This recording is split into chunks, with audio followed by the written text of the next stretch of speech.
baxırsan mənə kənardan, olmazmı söhbəti sözü aşığın? Görüb gözəllik almır hesaba, yoxsa kör olubdu gözü aşığın?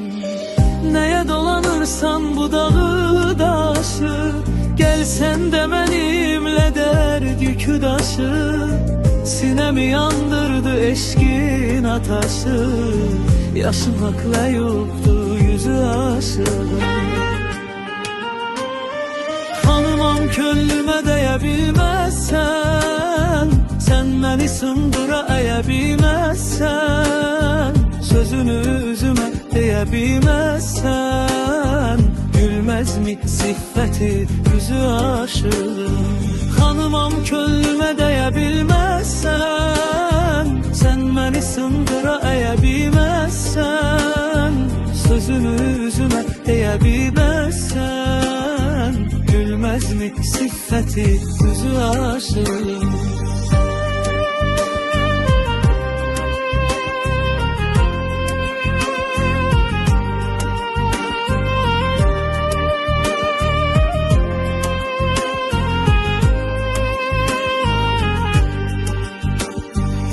Xırdaca gözəlsən, yaşın çox azdır, baxdıqca canımı almamandır.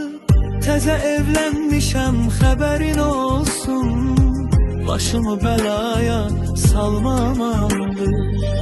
Aşıq gəzərtidi yolu dağ dərə, nə çox yoxuş enişkədi bənbərə.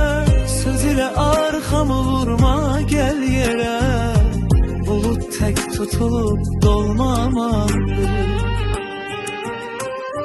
Şənliyəm könlünə dəymərəm sənin, başını aşağı əymərəm sənin, dərd qəm içimdə qoymaram səni, gül kimi saralıb solmamandır.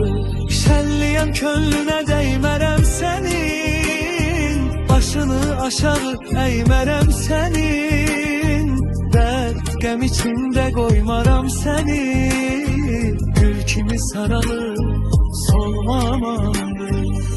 Nədir nə baxırsan mənə kənardan, olmazmı söhbəti sözü aşığın?